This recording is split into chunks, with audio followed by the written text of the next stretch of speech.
फूल उगाए केसर का ईद तेरा, वो भारत देश है मेरा, वो भारत देश है मेरा।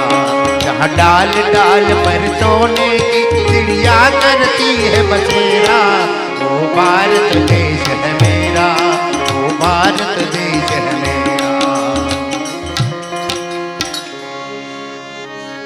कौशल्याना कुंवर तमारी आरती रोज उतारो रे, कौशल्याना कुंवर तमारी आरती रोज उतारो रे। करियो जलती स्नान करावो तिलक करो रूपाळो रे, करियो जलती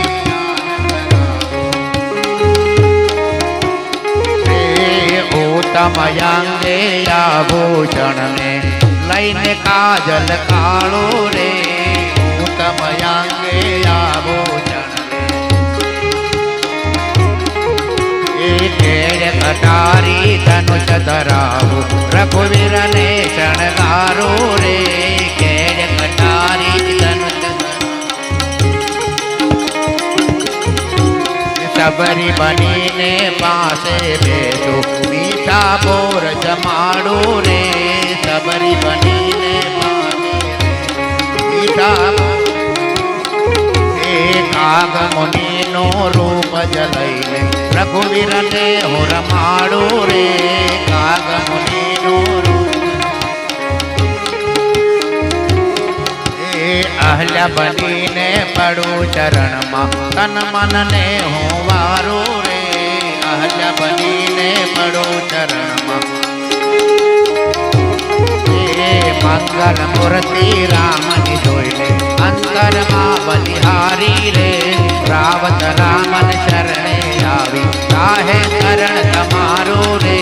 कौशल्याना कुंवर तमारी आरती रोज उतारो रे, कर्पूर गौरम करुणावतारम संसार तारम बुद्ध्येन्द्रहारम सदा वसंतम हृदयारविंद भवं भवानी चरितं नमामि। मंगलम भगवान विष्णु मंगलम गरुड़ मंगलम पुण्यकाक्षो मंगलाय तनोहरि सर्वमंगल मंगले शिवे सर्वार्थसाधिके शरणत्र्यंबके गौरी नारायणे नमस्ते, शरणत्र्यंबके गौरी नारायणे नमस्ते। बोलो रामचंद्र भगवान।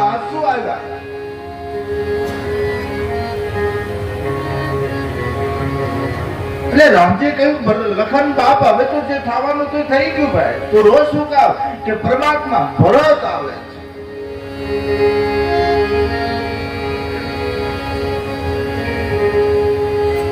ભરત આવે છે શબ્દ રામે સાંભળ્યા અને રામ ઉઠ્યા।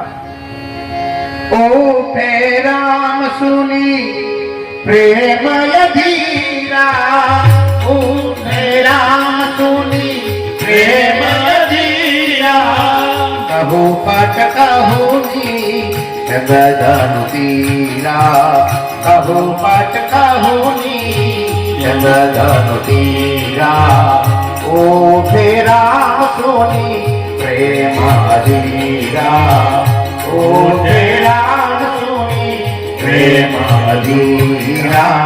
એટલા ભાવથી ભગવાન ઉઠ્યા અને ઉઠાઈ તુલસીદાસજીએ બતાવ્યું, પણ દોડ્યા અને રામે ભરતને હૃદય લગાડ્યો ને ઉઠતા જોયા અને ભરતને હૃદય લગાડતા જોયા। ક્યાં રસ્તેથી ભગવાન ગયા એની ગતિ કેવડી હતી એ તુલસીદાસજીની દ્રષ્ટિમાં ન આવ્યું એટલે એને કલમ નીચે મૂકી દીધો। જો શાસ્ત્રનો નિયમ છે, વૈજ્ઞાનિકે સાબિત કર્યું છે કે પવનની ગતિથી વધારે કોઈ તેજ ગતિ નહીં, પવનની ગતિ વધારે હોય અને પવનની ગતિથી વધારે વૈજ્ઞાનિકોએ સાબિત કર્યું કે પવનની ગતિ કરતા પ્રકાશની ગતિ વધારે હોય છે। 1 સેકન્ડમાં 1,86,000 માઇલ પ્રકાશની ગતિ હોય છે અને પ્રકાશની ગતિ કરતા જે ગીત આપણે પહેલા થતા એની દ્રષ્ટિની ગતિ વધારે હોય।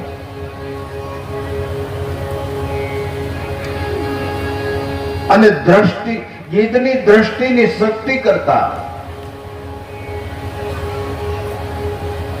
ભગવાન કૃષ્ણના સુદર્શનની ગતિ વધારે હોય અને ભગવાનના સુદર્શનના શક્તિ કરતા ભગવાન રામના બાણની ગતિ વધારે હોય. અને બીજું કે એનાથી વધારે ગતિ જો જોઈ તો શાસ્ત્રોમાં લખ્યું છે કે મનની ગતિ વધારે હોય અને એથી વધારે જો ગતિ હોય તો કોઈ ભક્ત આર્તનાદ કરે ને ભગવાન એને મળવા જાય ને તેથી એની ગતિ વધારે હોય છે. એટલે કઈ જ પણ તુલસીદાસજી કલમ નીચે પડી ગઈ ને હનુમાનજીએ લખ્યું કે ભગવાન જે રસ્તેથી ગયા એ રસ્તો હું તમને બતાવું ને ભગવાનની 4 વસ્તુ પડી ગઈ. કહ પટ કહ નિસંગ તનુ તેરા. ભગવાનની 4 વસ્તુ પડી. એક ધનુષ પડ્યું,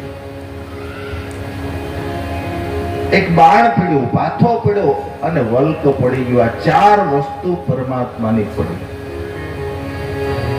તો તુલસીદાસજી કહેવા માંગે છે કે મને તમને આ ભગવાનને મળવા માટે જાતા હોય રસ્તામાં જો આ 4 વસ્તુ દેખાય તો માનવાનું પરમાત્માનો રસ્તો છે, ઈશ્વરનો પંથ છે. તુલસીદાસજીએ લૌકિક વાત નથી કરી, એનો આધ્યાત્મિક અર્થ કર્યો છે. મેં મંગલાચરણમાં લગભગ આની વાત કરી પણ સદા દોહરાઈ દો. તુલસીદાસજીએ લખ્યું ધનુષ પડ્યો એનો અર્થ એ કર્યો છે, આધ્યાત્મિક અર્થ કર્યો છે બર વિજ્ઞાન કઠિન કો દંડા. જ્ઞાન નહીં વિજ્ઞાન, જેના જીવનમાં જ્ઞાન ચરિતાર્થ થાય પછી એને બધે રૂપ દેખાવા મળે, વિજ્ઞાન દેખાય. જેનું જ્ઞાન ચરિતાર્થ થાય, કોઈ મહાપુરુષ પાસેથી મેં તમે જ્ઞાન લઈ દીધું હોય અને એને બતાવી દીધું આ તત્વ છે ને એ બધાની અંદર રમે છે, એ જ્ઞાન થઈ ગયું. પણ પોતાને અનુભૂતિ થઈ જાય, અંદર પોતાની અંદર એ તત્વની અનુભૂતિ થાય પછી જે દ્રષ્ટિ ખોલે ને ત્યારે બધાની અંદર એને પરમાત્મા દેખાવા મળે, બીજો કોઈ ન દેખાય. એટલે રાણાજીએ કીધું તું મીરાબાઈને કે મીરા ક્ષત્રિયનું કોળું છે, આ રજવાડું છે, તું પગમાં ઘૂઘરા બાંધીને હાથમાં કડતાલ લઈને નાચસ, તને શરમ થવી જોઈએ. ત્યારે મીરાબાઈ બહુ સરસ જવાબ આપ્યો હતો કે કોના રે મલાજા અમે કરીએ રાણાજી, કેને કોની લાજ હું કાઢું. એમ એ કેના રે મલાજા અમે કરીએ રાણાજી, ક્યોને કેની રે લાજુ રે અમે ધરીએ રાણાજી, ક્યોને કેના રે મલાજા અમે કરીએ એ રાણાજી, ક્યોને કેની રે લાજુ રે અમે ધરીએ. હે રાણાજી, હું આખા વિશ્વમાં એકલી મીરા જ રમું છું, મારા સિવાય આ જગતમાં મને કઈ દેખાતું નથી. જ્યારે પોતાનું જ્ઞાન ચરિતાર્થ થાય એટલે વિશ્વમાં એને વિજ્ઞાન દેખાવા મળે, રૂપ દેખાવા મળે. પછી બાણ પડ્યા. બાણનો અર્થ તુલસીદાસજીએ લખ્યું છે સંયમ નિયમ શીલી સુખ નાના. જેનું જ્ઞાન ચરિતાર્થ થાય ને પછી એના જીવનમાં સંયમ નિયમ પ્રગટે, એનું જીવન સંયમી બને, નિયમ બને. આજ આપણી પાસે ઘટે છે હું જ્ઞાન નથી, જ્ઞાન કદાચ આવ્યું હોય તો જીવનમાં સંયમ નિયમ નથી. મારા તમારા જીવનમાં સંયમ નિયમ નથી. જો પશુ સંયમી છે, માણસ સંયમી નથી. જો સમજાય જાય તો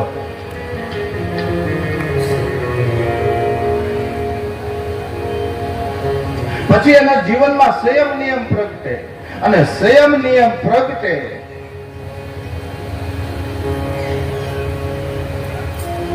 એટલે વલ્ક પડ્યું, પરમાત્માનું પીતાંબર પડ્યું. તો આપણા નીતિ સૂત્રો, ધર્મ સૂત્રો એમ કે ભગવાન એના શરીર ઉપર જેટલી વસ્તુ ધારણ કરે ને એને માયા કહેવાય.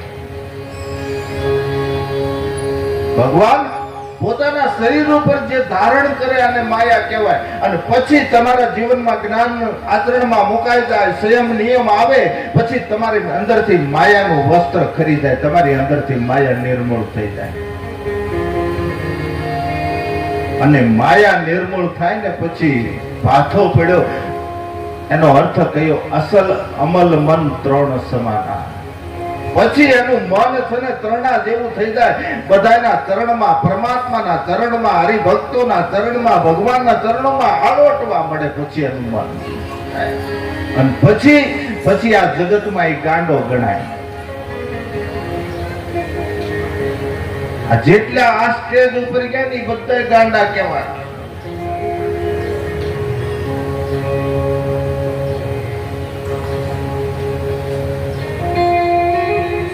તો આજ ભરતજીને ભેટે છે પરમાત્મા. ભરતને હૃદય લગાડે.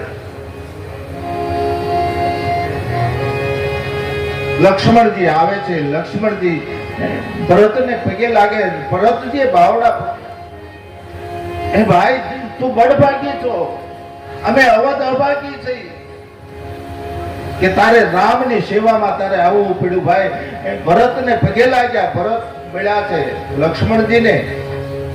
આજે શત્રુઘ્નને એક મૌન પાત્ર આખી રામાયણમાં ક્યાંય બોલશે ને. પહેલા કહ્યું ને, શત્રુ ઉપર જે વિજય મેળવે ને એ જ હાસો શત્રુઘ્ન છે. અને રામ ને લક્ષ્મણે છો ને, એ તો બહારના દુશ્મનો માર્યા છે, અંદરનો દુશ્મન માર્યો હોય તો શત્રુઘ્ન ઈ છે. લોભ મારવો ને એ કઠણ છે. મહાભારતના મેદાનમાં અર્જુનને પણ ગોઠણ ટેકવીને કેવું પડ્યું હતું, કાર્પણ્ય દોષો પહત સ્વભાવ. એ પરમાત્મા, મારું મન લોભથી ભરાઈ ગયું. બહુ અઘરું છે. આજ એને હૃદયથી લગાડે છે. શત્રુઘ્નની આંખમાં આંસુ. ભરતને શત્રુઘ્નને સાત્વસન આપ્યું. આજ ભરત શત્રુઘ્ન બે સીતાજી જાનકીને મળે છે, પગે લાગે, જાનકી માથે હાથ મૂકે છે. આખું વાતાવરણ ભાવ શૂન્ય થઈ ગયું. અને ભરતજીએ કહ્યું, બીજા હારે ગૃહે કહ્યું, ગૃહ ભગવાનને પગે લાગ્યા, ગૃહે હૃદય લગાડ્યો. ગૃહે કહ્યું, ભરતને શત્રુઘ્ન બે નથી આવ્યા, આખી અવધનો સમાજ છે, ચતુરંગી સેના છે, ગુરુ લોકો છે, ત્રણેય માતાઓ.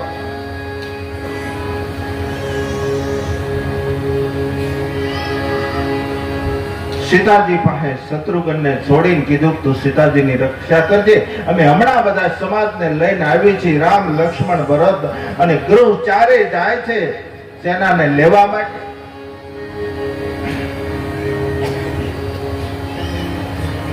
અને જ્યાં સેના પાસે ગયા, વશિષ્ઠ બાપજીને ભરતે દંડવત કર્યા, લક્ષ્મણે દંડવત કર્યા, ભગવાન રામે દંડવત કર્યા. પણ આજ ગૃહ છે ને શેટો ઉભો છે. જો સુત અસત બહુ હતી પેલા. ગૃહે શેટેથી પ્રણામ કર્યા. ભગવાન રામે જોયું એને એમ થયું કે ગુરુ મહારાજ આને અપનાવતા નથી. હજી ગુરુ મહારાજને એમ છે સત અસત. એટલે ભગવાનને એમ થયું કે જો રામ રાજ્ય કરવું હોય ને તો ગમે એને હૃદય લગાડવા પડે. નાનામાં નાના માણસને જેથી તમે હૃદય લગાડો ને તેથી રામ રાજ્ય થાય, બાકી વાત થાય.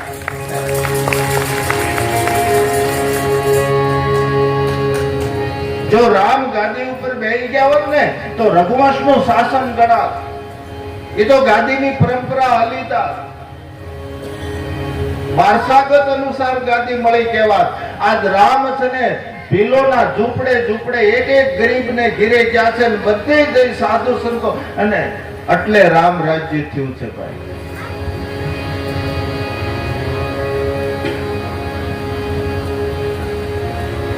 તો આજ રામને એમ થયું મારા ગુરુ મહારાજાને અપનાવેલી એટલે રામથી રહેવાનું ને, એટલે ગૃહનો હાથ પકડીને કીધું કે બાપજી આ અમારો મિત્ર છે, અમારો સખા છે.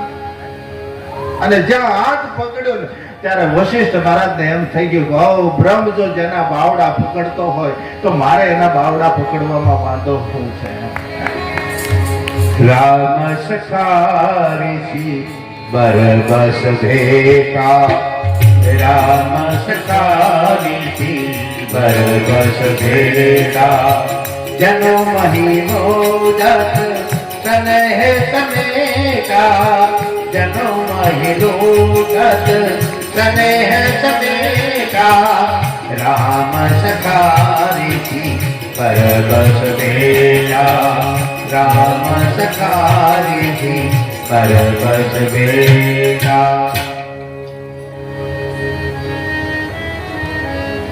અને ગૃહને જ્યાં વશિષ્ઠ બાપજી બાવડા પકડ્યા ત્યારે ગૃહે કહ્યું બાપજી રહેવા દો ને, તમારે સ્નાન કરવું પડશે, તમને આવડશે એટલા લાગી જાય. પણ કહેવાનો મતલબ આજ રામ છે ને એ રામ રાજ્ય કરવા માટે નીકળ્યા છે, તો ગમે એને અપનાવવા પડે ત્યારે રામ રાજ્ય નાનામાં નાનો માણસ જેથી મારી તમારી દ્રષ્ટિમાં આવે ને તેથી રામ રાજ્ય થાય. તો ત્રણેય માતાઓને નમન કર્યા છે, સમાજને કીધું છે કે હાલો ચિત્રકૂટને, અને આખો સમાજ ચિત્રકૂટની અંદર. ચિત્રકૂટ એક આખું નગર બની ગયું, એક અવધ બની ગઈ. મંદાકીનો કિનારો છે. ચિત્રકૂટમાં આવ્યા, ભગવાન વશિષ્ઠ બાપજીને દંડવત કર્યા, પગે લાગી, આસન આપ્યું, અને આજ ભગવાન ત્રણેય માતાઓને મળવા જાય. અને પહેલા વેલા કોને મળ્યા? કૌશલ્યાને ન મળ્યા, સુમિત્રાને ન મળ્યા, પણ આજ ભગવાન રામ. प्रथम राम बेटी कैकेयी प्रथम राम बेटी कैकेयी सरल शुभाय गति मत भेई प्रथम राम बेटी कैकेयी। ભગવાન પ્રથમ કઈ કઈને બધ ભરી ગયા છે. જોજો ભગે નથી લાગ્યા, માને બધ ભરી લીધા છે. હે માં, કારણ કે રામે જોયું તો કૌશલ્યાને સંકોચ થયો, કારણ કે સંકોચ થાય ને અબજસનું પાત્ર હતું. અને કૌશલ્યા નીચું જોઈ ગયા હતા એટલે ભગવાનને એમ થયું કે આજ માં દુખી છે, જો માં દુખી છે ને તો હું જે કરવા નીકળ્યો છું એ કાર્ય નહીં થાય.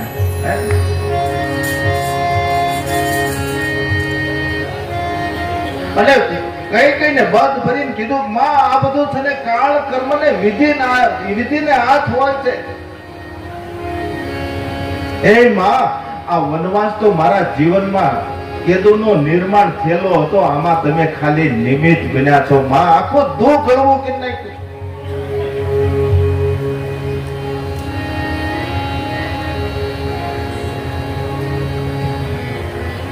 સુમિત્રાજીને પગે લાગ્યા. આજ કૌશલ્યા સામું જોવે ને એમ થયું કે ઓ મારી માં. કૌશલ્યાને પગે લાગ્યા. બધાની આંખમાં આંસુ. લક્ષ્મણજી મળ્યા છે, રામ બધા મળ્યા છે. આજ લક્ષ્મણજી સુમિત્રાને પગે લાગ્યા ને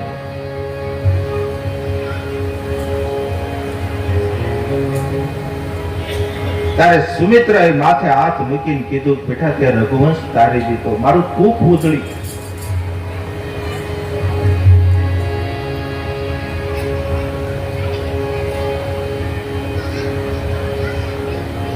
આજ એ માને ગૌરવ હોય કે જેનો દીકરો પરમાત્માના રસ્તે હાલતો હોય, જેનો દીકરો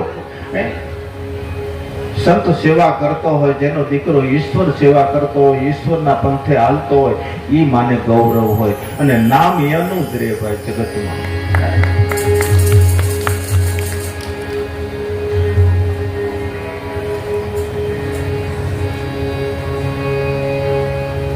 આજ સુમિત્રાને આનંદ છે કે મારો દીકરો આજ મારી કુખ ઉજળી કરી, રઘુવંશને ઉજળો કરી દીધો.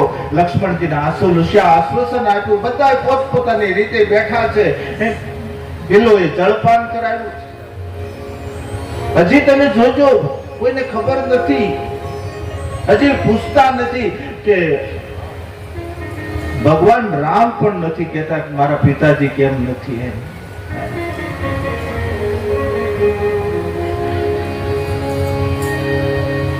આજ વશિષ્ઠ મહારાજને એમ થયું કે હવે આજ વશિષ્ઠ બાપજી શરૂઆત કરે છે કે રાઘવ આ તો જગત છે, આવું જાવું, હાનિ લાભ જીવન મરણ આ બધું વિધાતાના હાથમાં છે. અને આ ભરત અને આ રાઘવ તારા બાપ છે ને એનું મૃત્યુ કોઈ અફસોસ કરાવે એવું નહોતું. ત્યારે રામને ખબર પડી કે મારા પિતાની હાજરી નથી એમ.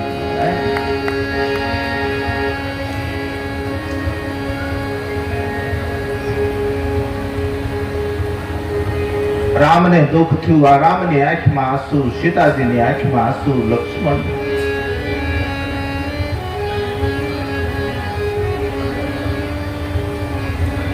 બધા અવધવાસીઓ આખો શોક મહિના જેમ આજ અવધેશનું મૃત્યુ થયું ને એમ શોક સભા થઈ ગઈ આખી. એમ થાય કે હમણાં અવધેશ ગયા છે, હમણાં એનો પ્રાણ થયો. વાતાવરણ ભાવ શૂન્ય થઈ ગયું. અને હે રાઘવ બાપ, તારી હાજરી નહોતી, તારા પિતાના મૃત્યુ થયા, પાછળથી ભરતજીએ જાત કર્મો અવારનવાર કરાય. કાલ જગત એમ ન કે એના ભાઈની હાજરી નહોતી એટલે એના ભાઈએ એના બાપનું કર્મકાંડ ઓછું કર્યું, વાહે ક્રિયા ન કરાવી કાલ કે નહીં.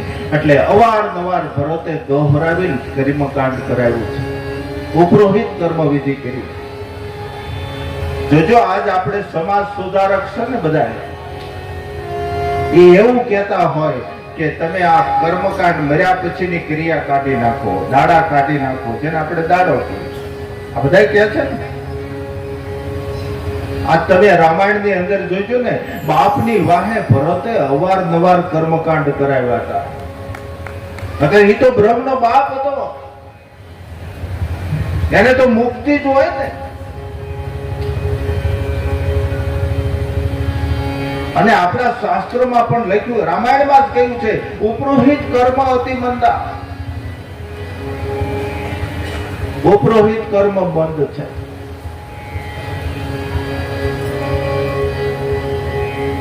મંદ એટલા માટે છે કે પહેલા તો આ કર્મકાંડ બધા ઋષિ મુનિઓ કરાવતા, હવે બ્રહ્મ દેવતાઓ કરે છે. જો એ કઈ ખામી રાખી દે ને તો એને મોટો દોષ લાગે આ કર્મકાંડમાં. એટલે એને સાવધાનીથી આ કર્મકાંડ કરવું પડે. અને જે યજમાનને ઘેરે પ્રસંગ હોય એ જો કઈ ખામી રાખે છે તો જાનારની ગતિ થતી નથી.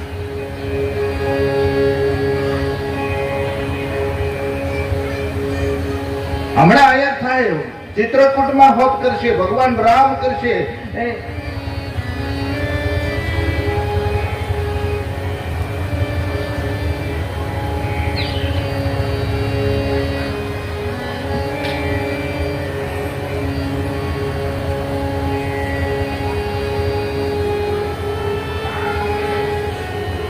આજ તમે એમ કહો મરણ પછીની ક્રિયા છે એ ન કરી તો એની મુક્તિ ન થાય.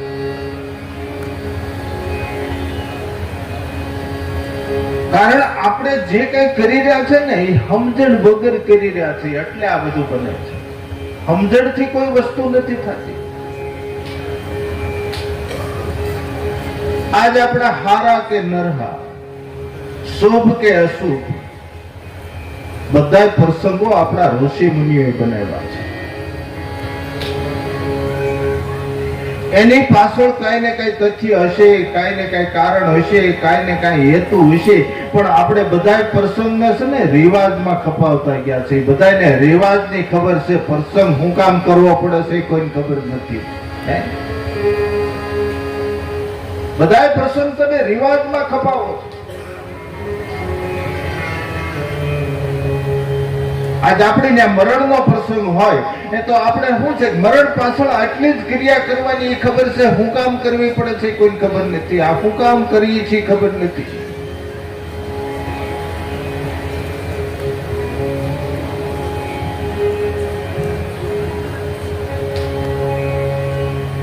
આ દશરથજીના મૃત્યુની ઉપર શોક ચાલે છે ને એટલે આ વાત મૂકું છું હું.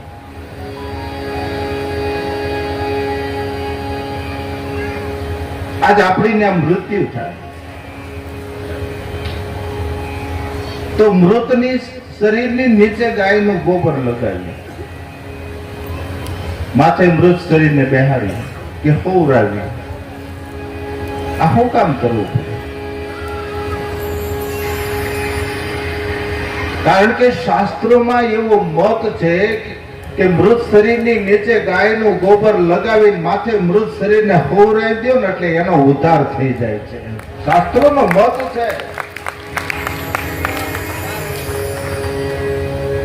બીજું, આયુર્વેદિક ની દ્રષ્ટિએ, સાયન્સ ની દ્રષ્ટિએ જો મંતવ્ય જોવા જાય તો આ શરીર છે કઈ ને કઈ રોગ થી નાશ પામે. એટલે નીચે ગાયનું ગોબર લગાવીને માથે આ શરીરને હોવરાવી દો ને એટલે રોગના શુક્રાણુ આ શરીર છોડે ને તો ગોબરની અંદર જાય ને એટલે એનો નાશ થઈ જાય, જેથી કરીને બીજાને રોગ લાગુ ન પડે.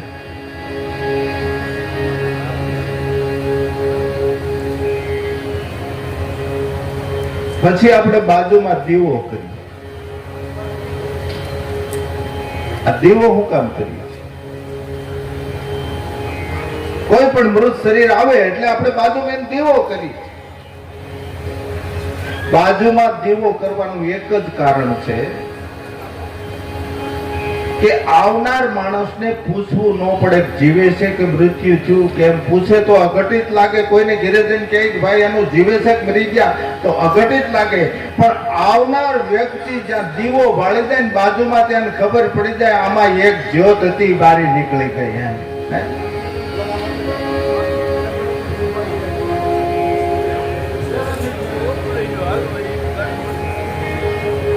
આપણા શરીરમાં એવો દીવો છે ને બારો નીકળી જાય તો દેખાવો ને પૂછવું ન પડે કે મૃત્યુ થયું છે કે નહીં, જીવે છે કે કેમ, તો અઘટિત લાગે. પણ બાજુમાં દીવો બાળી જાય ને એટલે ખબર પડી જાય કે આમાં એક જ્યોત હતી, બારી નીકળી ગઈ. તમે એમ કહો મને બાપુ આપણા અંદર એવો દીવો હોય બારો નીકળતો હોય દેખાવો જોઈએ ને. દેખાય છે નથી દેખાતો, બે પ્રક્રિયા ચાલુ છે.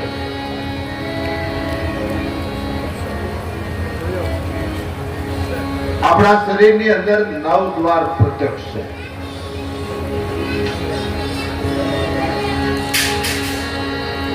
આપણા શરીરમાં 9 દ્વાર પ્રત્યક્ષ છે. 2 આંખ, 2 કાન, 2 નાક, 1 મુખ. આ હાથ છે ને મસ્તકમાં છે અને 2 અગોગતિમાં ઉપસ્થ ને ગુદા. આ 9 દ્વારમાંથી જીવાત્મા ગમે એ દ્વારેથી જાહે ને એટલે એનો ગુણ ધર્મ પ્રગટ કરતું જાય. ધારો કે આંખેથી જીવાત્મા જાય એટલે આંસુ પ્રગટ કરતો જાય એટલે માનવાનું આંખેથી ગયો. એમ એક દ્વારના ગુણધર્મ છે જે દ્વારેથી જીવાત્મા જાહે ને દ્વારનો ગુણધર્મ પ્રગટ કરતો જાય એટલે માનવાનું આ દ્વારેથી ગયો. પણ 10મો દ્વાર છે જેને બ્રહ્મરંધ્ર કહેવામાં આવે. એ 10મો દ્વાર તોડે ને ત્યાંથી જો જીવાત્મા જાય ને તો જેટલા હાજર હોય ને એટલા જ્યોત જાતા દેખાય. જેટલા હાજર હોય એટલા ભાળે જ્યોત જાતા. તમે એમ કહો કે આવું કે બેનું હાલ હોલંગરી બાપ કાલ હવાનો પ્રસંગ બતાવો. જે મૂળદાસ આપણે અમરેલી થયા ને એ મૂળદાસના ગુરુ હતા. હું હા ટૂંકમાં વાત કરીશ. મૂળદાસ જો કે સાનિધ્ય બાપ દીકરાનું હોય, મા દીકરાનું હોય, ગુરુ શિષ્યનું હોય, સાનિધ્ય છે ગુણદોષ વાળું હોય છે.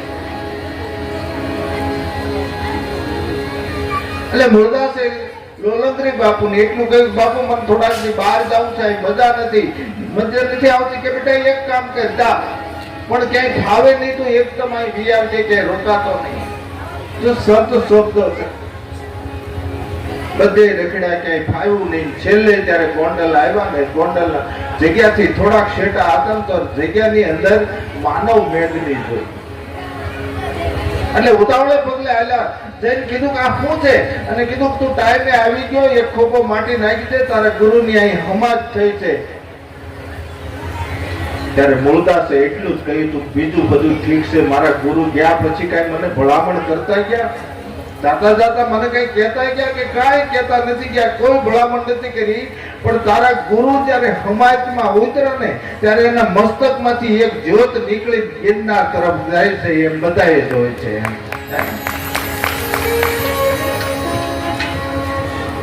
એ વાત તો વિસ્તાર છે, પણ મારો કહેવાનો મતલબ બ્રહ્મરંધ્ર તોડીને જીવાત્મા જાય ને એટલે જેટલા ત્યાં હાજર હોય એટલા પાડે. બીજું દીવો એક જ્ઞાન છે. આજે આપણે ભગવાનની મોર દીવો કરી તો ગીતાની અંદર એવું લખ્યું છે કે અર્જુન હજારો સૂર્યને નષ્ટ પમાડે એવું મારું સ્વરૂપ છે. જો ભગવાનનું સ્વરૂપ હજારો સૂર્યને નષ્ટ પમાડે એવું હોય તો આપણે એક દીવાની જરૂર શું છે? પણ છતાં આપણે ભગવાન મોર દીવો એટલા માટે કરી છે, સામે ભગવાન છે, વચ્ચે દીવો છે, આ બાજુ આપણે છે. વચ્ચે જે વસ્તુ પડે છે ને એ સાક્ષી ભાવ છે. તો સાક્ષી ભાવ એટલે આપણા મહાપુરુષો આ બધા પ્રમાણ મૂકતા ગયા, નિશાનીઓ મૂકતા ગયા. પહેલા તમે દીવો પેટાવો એટલે દીવાના સ્વરૂપને બરોબર નક્કી કરી લ્યો. એક વખત તમે દીવાના સ્વરૂપને નક્કી કરો અને દેવાનું સ્વરૂપ નક્કી થઈ ગયા પછી તમે ભગવાનના સ્વરૂપ હારે દ્રષ્ટિ મારો, દર્શન કરો. અને ભગવાનનું સ્વરૂપ નક્કી થઈ જાય ને પછી આપણે આંખ બંધ કરી દઈએ છીએ. શું કામ? આપણું સ્વરૂપ જોવા માટે. અને આપણું સ્વરૂપ નક્કી થાય ને પછી આંખ ખુલે ને ત્યારે ખબર પડે આપણું સ્વરૂપ દીવાનું, ઈશ્વરનું, ત્રણેયનું એક જ સ્વરૂપ છે. એમાં લેશ માત્ર ફેરફાર નથી.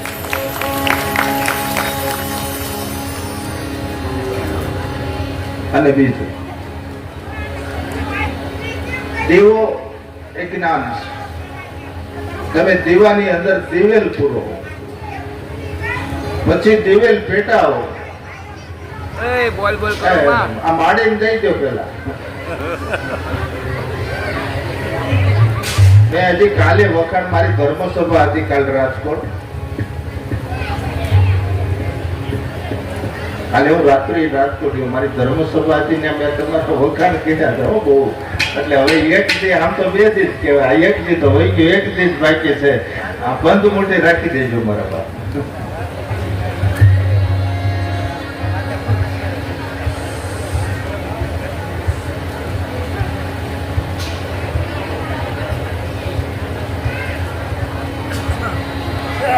દેવાની અંદર દિવેલ હોય, તમે દેવો પેટાવો.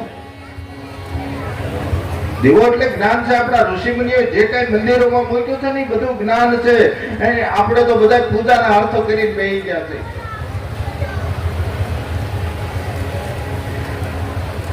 દેવો પેટાવશો એટલે દિવેલ ઉપર ચડશે. જોજો, દેવો પેટાવો એટલે દિવેલ ઉપર ચડે. દિવેલ ઉપર ચડે ને તો દીવો પ્રકાશ આપે. જો દિવેલ નીચે ઉતરી જાય તો દીવો ઠરી જાય, દિવેલ ખૂટી જાય તો દીવો ઠરી જાય. એટલે મહાપુરુષોએ કહ્યું, ફૂટ ગઈ આ દિવેલ ને ભૂજ ગઈ ભજીયા. આ શરીર છે ને એક જ્યોત છે, આ દીવો છે, આમાં દિવેલ પીડેલું છે. એવું દિવ્ય દિવેલ એ થઈ રહે ને એટલે આ જ્યોત એને મેળે વળવાઈ જાય છે.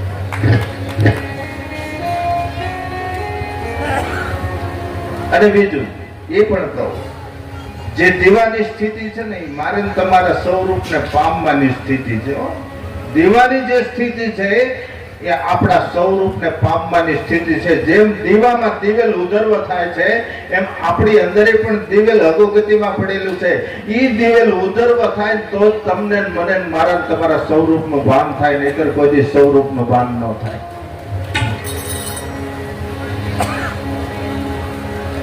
ત્યાર પછી આપણે એક રિવાજ છે, એક આડોશી પાડોશી કુટુંબ ભેળું થાય અને કહેવામાં આવે કે એના જમણા કાનમાં મરણ પોક મૂકો. 4 વખત આપણે મરણ પોક મૂકી છે. એટલે આપણે શું કરીએ ખબર? રોવાનું કામ કરીએ. ઓહો કરી, રોવાનું નથી. 4 વખત મરણ પોક એટલા માટે મૂકવાની, ઓમકારનો ધ્વનિ ઉઠાડવાનો છે. આ શબ્દ લેવાનો તો આપણે ઓહો કર્યું. આપણી વૈદિક સંસ્કૃતિ જેટલું કઈ નિર્માણ કરેલું છે ને એની પાછળ કઈ ને કઈ જ્ઞાન પડ્યું છે. ઓમકારની ધ્વનિ શું કામ? જો પોતાનો પ્રાણવાયુ બ્રહ્મરંધ્રમાં વહી ગયો હોય તો 4 વખત જમણા કાનમાં ઓમકારની ધ્વનિ આપો ને તો પ્રાણવાયુ ધીરે ધીરે પાછો વી આવે. અને 4 વખત ઓમકારની ધ્વનિ આપો અને નો આવે તો જ તમે નનામી બાંધી શકો. ત્યાં સુધી નનામી બંધાતી નથી.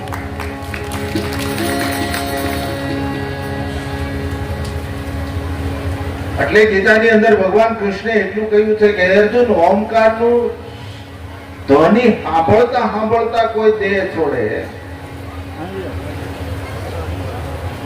તો મને પામે છે,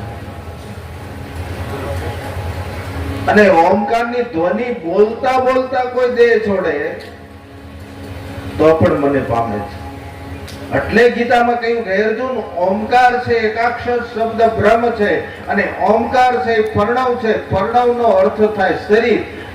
ઓમકાર છે આપણું શરીર છે. એટલે કબીર સાહેબ પણ બોલ્યા, ઓમકાર ફાટ્યો નવખંડ ભયા રસ્તા ગયા ભૂલાય, કહે કબીર સુન ધર્મદાસા, પિંડ પડે તો હંસા કહા સમાય.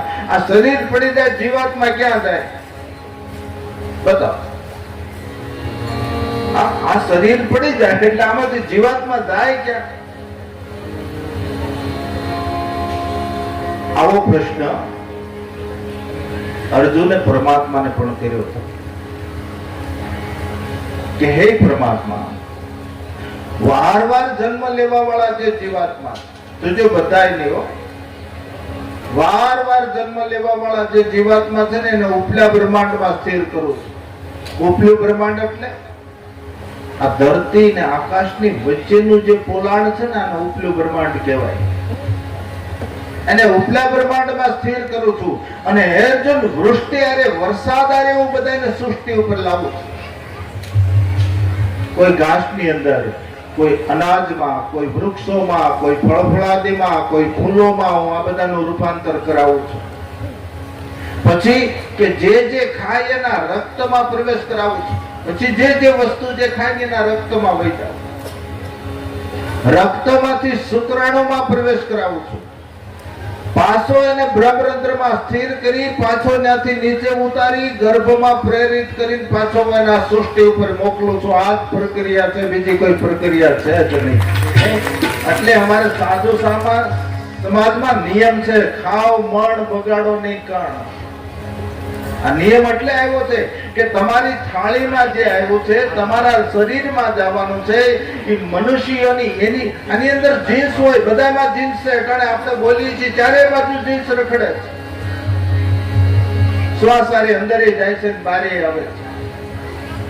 એ આપણી થાળીમાં જે જીન્સ આવ્યું છે ને એ મનુષ્ય યોનિમાં જવાનું હતું. જો વધેલું હોય અને પછી તમે કીડી મકોડી કૂતરાની યોનિમાં તમારા હાથથી નાખો છો ને એટલે મોટા મોટો દોષ લાગે છે. એટલે કીધું છે ખાવ મણ બગાડો નહીં કણ.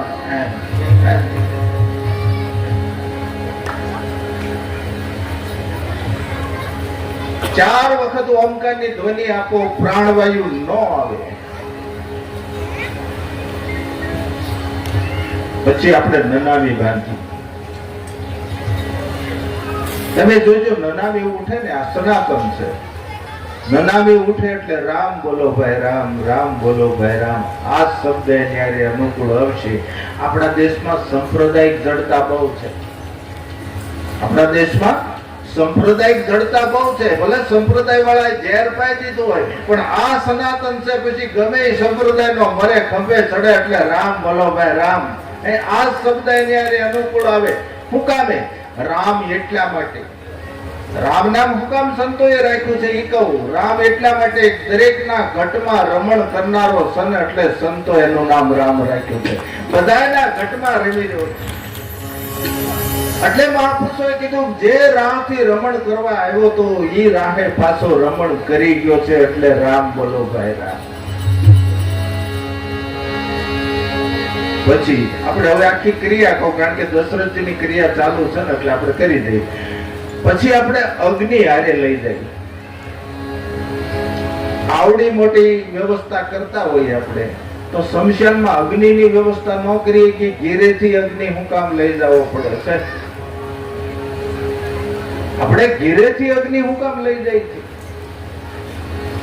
તો આપણા શાસ્ત્રોએ ત્યાં સુધી કહ્યું કે ઘેરેથી અગ્નિ એટલા માટે લઈ જવો પડે છે, સોરીનો અગ્નિ ચિતામાં 4 વખત જમણા પગને અંગૂઠે અડાડ્યા પછી જ અગ્નિદાહ થાય છે, ત્યાં સુધી અગ્નિદાહ અપાતો નથી. સોરીનો અગ્નિ. તો તમે મને પૂછો કે બાપુ આપણે મરી ત્યાં સુધી સોરીનો અગ્નિ હોય નહીં હતો?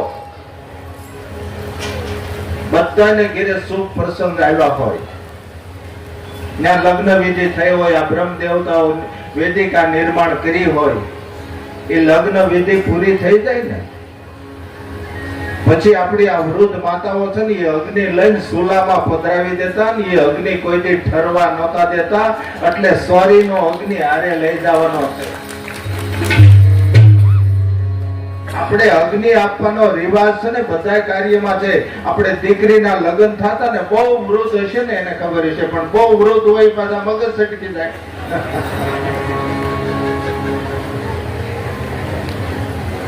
એટલે બહુ વૃદ્ધ હોય એને વધારે ખબર હશે માતાઓ બહેનો. આપણે ત્યાં દીકરીના લગ્ન થાય ને એટલે અડધો અગ્નિ દીકરીને આપવામાં આવતો ને અડધો અગ્નિ આપણે ઘેરે રાખતા હતા. અગ્નિ આપવાનો રિવાજ હતો આપણે લગ્નમાં, દીકરીને હારે અગ્નિ આપવાનો. એ સમયની કોકને જ ખબર હશે. પછી આપણે દીકરીના લગ્ન થાય ને એટલે દીવડો અગ્નિ આપવો જ પડતો તો દીવડો આપતા હતા, ખબર છે? અને જ્યાં અગ્નિ આપવો પડે, લગ્ન વિધિ પૂર્ણ થાય ત્યાં સુધી માતાએ અગ્નિ પ્રજ્વલિત જ રાખવો પડે. અને સમય જેમ વિકાસ પામતો ગયો, સમય જેમ જેમ વિકાસ પામતો ગયો ને પછી સુધારો આવ્યો, પછી દીવડાનો સમય વહી ગયો અને ફાનસનો સમય આવ્યો તો દીકરીને ફાનસ આપતા, પેટાવીને આપવું પડે. પછી સમય વધારે વિકસિત થયો, પછી પેટ્રોમેક્સ બત્તી આપતા. થોડુંક માઇક આપો, હવે એક દી આપો ને એટલે આપણે ગંધ ના.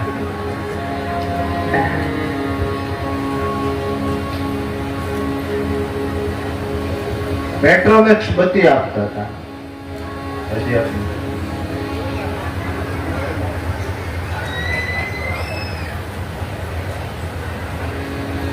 ત્યાં સુધીની તો મને ખબર છે, પણ પછી હું આપે છે ખબર નથી. તો આ માતાઓને પૂછીએ હવે હું આપો છો એ કયો. એટલે જો કે આમાંથી તો જવાબ નહીં આવે, પણ હું જ્યાં જાઉં ને ત્યાં હું પૂછું છું એટલે માતાઓનો એક જ જવાબ છે, બાપુ મોબાઈલ આપી છે. એટલે હું તરત કહું તો મળ્યા. દીકરીને મોબાઈલ નો આપો. જો દીકરીને, હું તો મેં બોલ્યો છું કથાની અંદર કહી દીધું છે, પણ છતાં ફરીને કહું છું કે દીકરીને વળાવ્યા પછી દીકરીના સંસાર જીવનમાં મા બાપે કોઈ દી માથું મરાય ને જો દીકરીને સુખી જોયું હોય તો મોબાઈલ તો આપતા જ નહીં.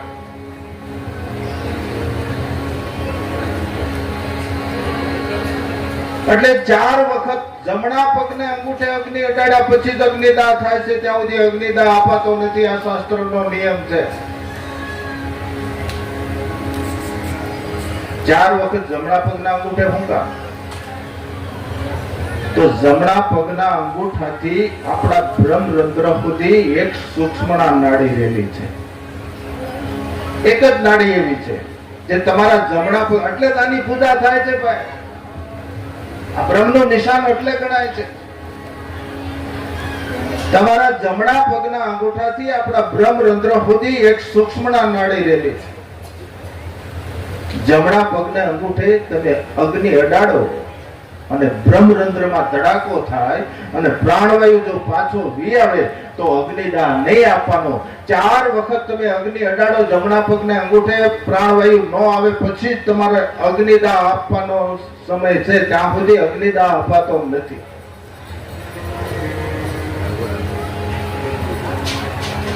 તમે એમ કહો બાપુ જમણા પગના અંગૂઠે અગ્નિ અડાડીને બ્રહ્મરંધ્રમાં ધડાકો થાય, આ જીવતા અનુભવ કરી લો. બીડી પીતા વખતે અડાડી જુઓ ને પછી બીડી લઈ લ્યો છો, ક્યાં ધડાકો થાય મને જવાબ આપો. પરબારો ધડાકો અંદર થાય, માથામાં મગજમાં થાય.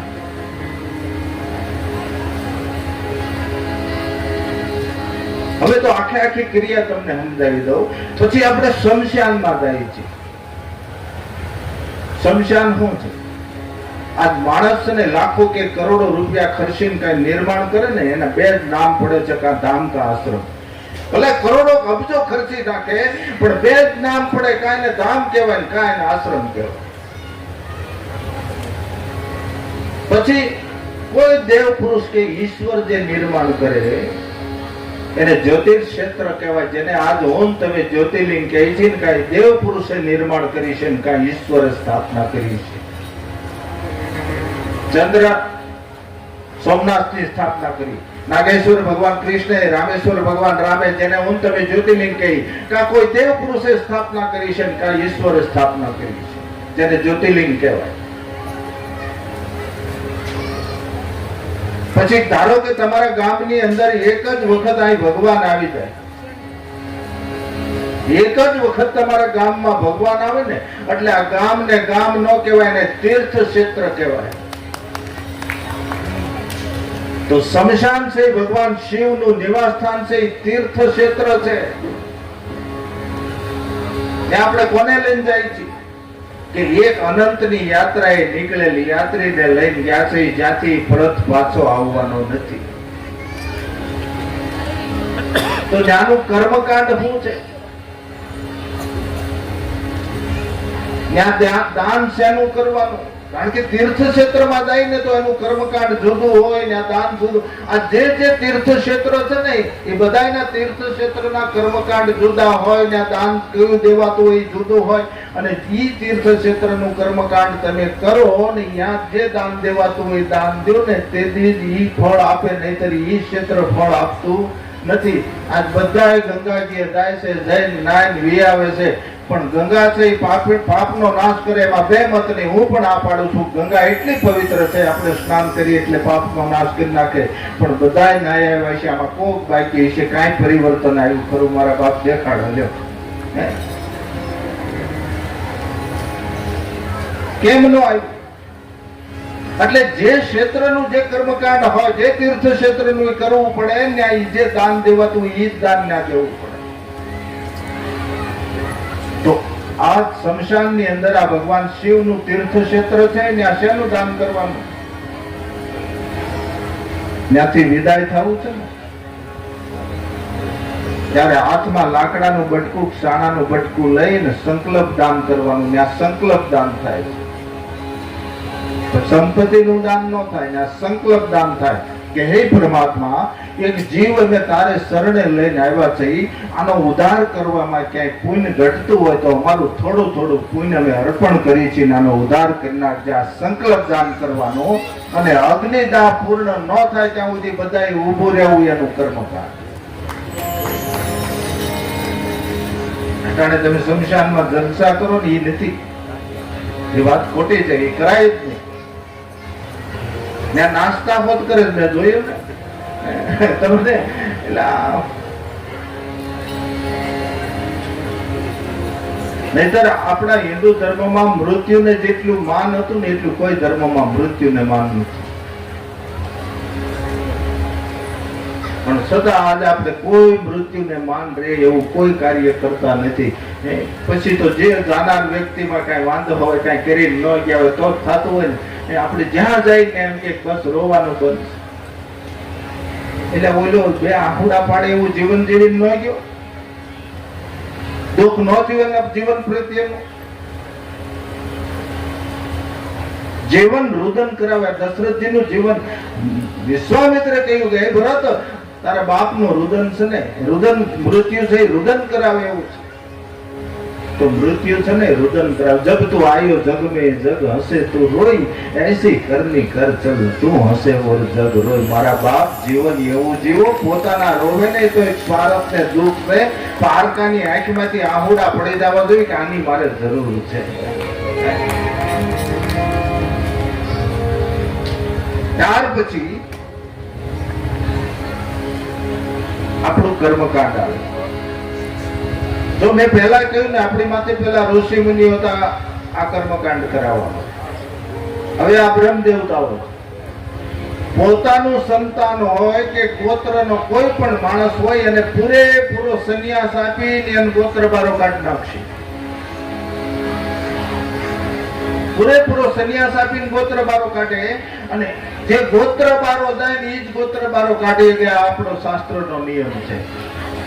એટલે આપણા શાસ્ત્રો બોલે છે કે જેના ગોત્રમાં કોઈ સંન્યાસ ધારણ કરે ને એની 72 પેઢીને કોઈથી તર્પણ ન કરવું પડે.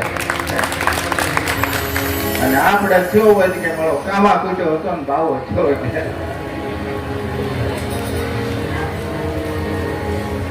ત્યાર પછી આપણે ઘડામાળ આવે.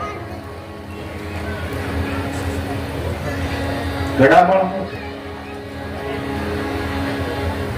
બહુ સંક્ષેપમાં વાત કરીશ પણ આપણે પછી મૂળ વાત લઈ લો, પૂરી જ કરી દો. હવે ઘડામાળ આપણે મૃત્યુ થાય એટલે ગુરુ લોકોને તેડાવતા. મહાત્માજી આવે, મૃત શરીર સામે જોવે અને ઈથરમાં દ્રષ્ટિ મારીને આત્મતત્વને પાછું બોલાવવામાં આવતું અને એને પૂછવામાં આવતું આ શરીર તારું છે? એટલે એમ કે આ શરીરનો તારે કોઈ મોહ છે? એટલે એમ કે નહીં, કે જા ઈથરમાં, હું તને 12મે દિવસે બોલાવીશ. 12 અને 9 ઉપરોહિત કર્મ વિધિના દિવસો છે. જેમ 12મે દિવસે આપણે રિવાજ પ્રમાણે હગાવાલા સ્નેહી મિત્રોને ભેળા કરી, એમ 12મે દિવસે મહાત્મા આવી અને પાછું ઈથરમાં દ્રષ્ટિ કરીને આત્મતત્વને પાછું બોલાવવામાં આવતું અને એને પૂછવામાં આવતું કે આ કોણ છે? તારા પિતરાય છે. આની યારે તારે કોઈ ઋણાનુબંધ, કોઈ લેતી દેતી? એટલે એમ કે કોઈ ઋણાનુબંધ નથી, કોઈ લેતી દેતી નથી. પછી એમ કે હગા વાલા સ્નેહી મિત્રો કોઈ યારે, એમ કે કોઈ યારે મારે કોઈ ઋણાનુબંધ નથી, કોઈ લેતી દેતી નથી. પછી એને એમ કે આવતું જા ઈથરમાં ગમીને જન્મ ધારણ કરીએ બેસે. આપણા ગુરુ પુરાણ પણ બોલે છે કે મૃત શરીર છોડ્યા પછી આત્મા 12 દિવસ સુધી ઘર છોડતો નથી. આ ક્રિયાઓ કોઈ ખોટી નથી. જો આ અવદેશની પાછળ કરવામાં આવતી હોય, જો બ્રહ્મ છે રામ અને બ્રહ્મને જો બ્રહ્મના બાપની ક્રિયા કરવી પડતી હોય તો આપણે કરવી પડે.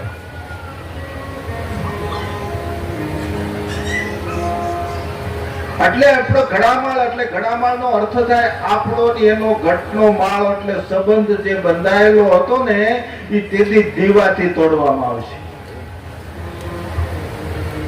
આપણો એનો સંબંધ જે ઘટમાળ હોય દીવાથી તોડશું અને ઈ દીવો શિવાલયે મૂકવા જાય. બીજા કોઈ મંદિરે કેમ ન ગયા? શિવાલયે મૂકવા ગયા. શિવાલય છે ને એ આખા વિશ્વનું ઉત્પત્તિ સ્થાન છે, જ્યાંથી આખું વિશ્વ નિર્માણ થાય છે. જ્યાંથી જ્યોત નિર્માણ થઈ હતી ન્યા જ્યોત પાછી વહી ગઈ, જ્યાંથી ઉત્પત્તિ ન્યા લઈ.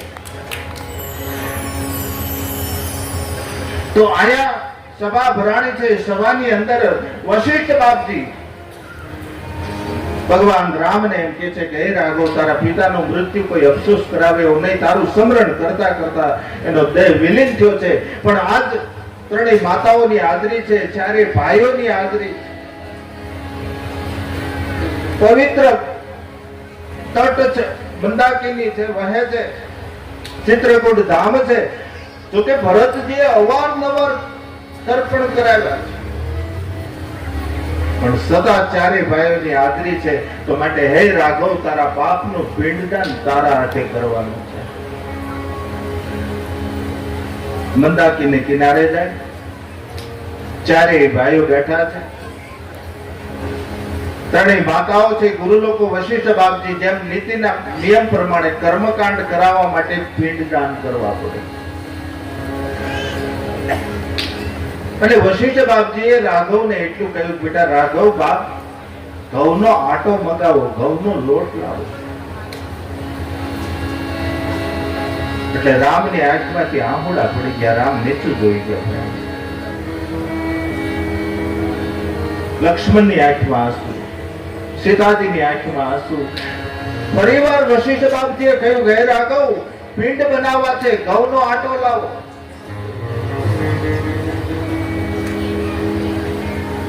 રામ નીચું જોઈ ગયા, કાંઈ બોલતા નથી. કૌશલ્યામાં રાઘવની માથે હાથ મૂકીને કહ્યું, રાઘવ, બાપ વશિષ્ઠ બાપજી ક્યારના કહે છે ઘઉંનો લોટ મગાવો, ઘઉંનો લોટ મગાવો.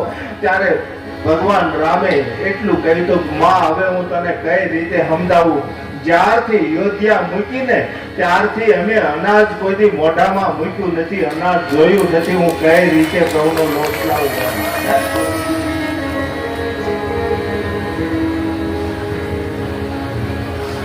કારણ કે બાપ એને વનવાસ જ એવો મળ્યો, તાપસ વેશ વિશેષ ઉદાસી 14 વર્ષ રામ વનવાસી, તપસ્વીનો વેશ ધારણ કરવો ઉદાસીન વ્રત વાળાએ અનાજ તો ખવાય નહીં, પણ અયોધ્યા મૂક્યું ત્યારથી એને અનાજ જોયું નથી. અને વશિષ્ઠ બાપજીને ખબર પડી કે ઓ મારી ભૂલ થઈ ગઈ. એને કહ્યું રાઘવ એક કામ કરો બાપ, તમે આ ભીલ લોકોને કહો આ જંગલમાંથી ઈંગોરિયા થાય, ઈંગોરિયા મગાવી લો અને ઈંગોરિયાને તોડીને એના બીજને વાટીને એનો લોટ બનાવો. અને બધા ભીલો ગયા છે, ઈંગોરિયા લઈ આવ્યા, તોડી વાટીને એનો લોટ બનાવી અને ઈંગોરિયાના લોટના પિંડદાન બ્રહ્મના બાપ વાહે કર્યા હતા. ભાઈ ઈ કરતા તો મૃત્યુ આપણું સારું કહેવાય. જો બ્રહ્મના બાપને પિંડદાન કરવામાં લોટ ન મળ્યો હોય તો આપણે અફસોસ ક્યાં કરવાનો બોલા.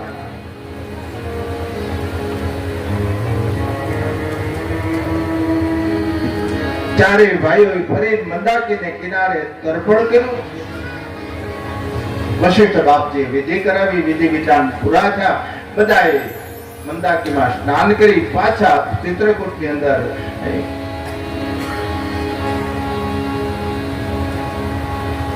બપોરે બધાએ ફળાહાર કર્યો.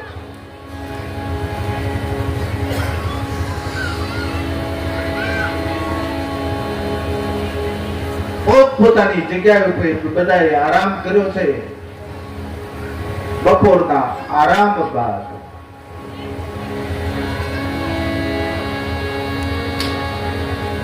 આજ વશિષ્ઠ મહારાજ એમ થાય કે સભાની અંદર હું કહું ભરતને, રામને કહું, ભરતને કહું, આજ કોઈ કઈ નથી શકતું. એકાબીજાને કેટલો પ્રેમ હશે, કેટલું વાત્સલ્ય હશે, કેટલી મમતા હશે. અને વશિષ્ઠ બાપજીએ સભા ભરી અને વશિષ્ઠ મહારાજે ભરતને એટલું કહ્યું, ભરત બાપ હવે હું તમને પૂછું એનો જવાબ આપું કે ગુરુ મહારાજ બાપજી આપ તમે કયો એ હું કરવા તૈયાર છું. કે ભરત તારા પિતાને વચન વાળા હતા પ્રાણ,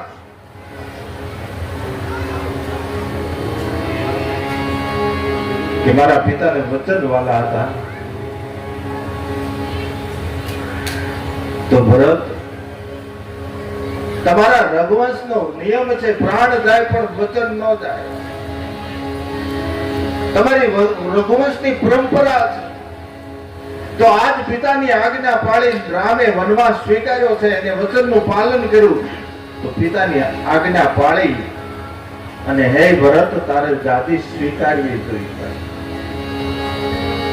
અને હજી જ્યાં સરસા હાલે છે ત્યાં પેલોએ આવીને સમાચાર આપ્યા, એક વધુ આનંદના સમાચાર કે જનકપુરથી પણ મહારાજ આખા જનકપુરની સતુરંગી સેના લઈને જનકજી પણ પધારી રહ્યા છે. प्रेम मगन ही समय सब सुनी आवत मिथिलेश सहित सभास ब्रह्म उपे रविकुल कमल दिनेश.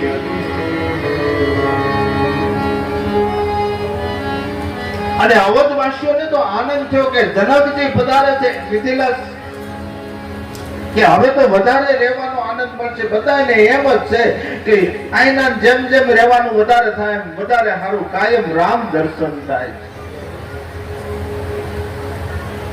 અને જનકજી આવે છે, જનકજીનું સન્માન કર્યું છે.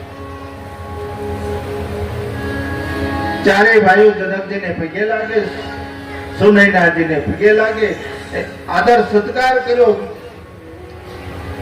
અને સભાની અંદર આજ જ દશરથજીનો મૃત્યુ થયો એમ જનકજીએ શોક વ્યક્ત કર્યો. નહીતર એ તો નામ રૂપને અને સુનૈના સુવર્ણ થાળીમાં આરતી ઉતારે છે. બ્રહ્મની આરતી ત્યારે જ ઉતરે આપણી દ્રષ્ટિ શુદ્ધ થાય તો. ગીતાની અંદર પણ ભગવાન કૃષ્ણએ કહ્યું છે કે હે અર્જુન, આ સર્વ ચક્ષુથી તું મારા દર્શન નહીં કરી શકી, હું તને દિવ્ય દ્રષ્ટિ આપું જેનાથી તું મારા દર્શન કરી શકી. અને બ્રહ્મની આરતી તો ઈ ઉતારે જેની દ્રષ્ટિ શુદ્ધ હોય. તો આજ શું નહીં ના બ્રહ્મની આરતી ઉતારે છે, ભગવાનની આરતી ઉતારે અને પોખે છે ભગવાન. પોખણ વિધિ પૂરી થઈ, ભગવાન દુલ્હા તરીકે આજ મંડપની અંદર પધારે છે. વેદોક્ત મંત્રોસાર સ્તુતિઓ ચાલુ છે, બ્રહ્મદેવતાઓ વેદોક્તનો ઉચ્ચાર કરી રહ્યા છે. આજ ભગવાનના લગ્ન, બ્રહ્મના લગ્ન, અને મંડપની અંદર ભગવાન બિરાજમાન થયા. બ્રહ્મદેવતાઓ, ઋષિ મુનિઓ, સાધુ સંતોએ વેદોક્ત રીતે ઉપચાર કરી અને કહ્યું કે મંડપ મધ્યે કન્યા પધરાવો. સમય હોય મંગલ મૂલ લગન દિન આવા, મંગલ મૂલ લગન દિન આવા. હિમ ઋતુ અગહનો માસ સુહાવા, હિમ ઋતુ અગહનો માસ સુહાવા. ગ્રહ તિથિ નખતો જોગ બરબારો, ગ્રહ તિથિ નખતો જોગ બરબારો. લગન સુધી વિધિ ઈન વિચારો, લગન સુધી વિધિ ઈન વિચારો. મંગલ મંગલ લગન દિન શ્રાપ દિન એક બારા, નારદ જાપ દિન એક બારા. કલપ એક તેહી લગી અવતારા, કલપ એક તેહી લગી અવતારા. નારદ શ્રાપ દિન એક બારા, નારદ જાપ. એટલી માથે કષ્ટી પડી, કેટલી કષ્ટી પડી. છેલ્લે ઝેર આપવામાં આવ્યું. એને કીધું તું મીરા રજવાડું છે, ખાનદાન ક્ષત્રિય કુળ છે, તો ભેગે ઘૂઘરા બાંધીને હાથમાં કડતા લઈને તું નાચસ, તને શરમ નથી થતી? ત્યારે મીરાબાઈ એટલું કહ્યું તું રાણાજી જેને કોની લાજુ કાઢી, કોના મલાજા કરી, આખા વિશ્વમાં હું એકલી મીરા રમું છું, મને કોઈ બીજું દેખાતું નથી.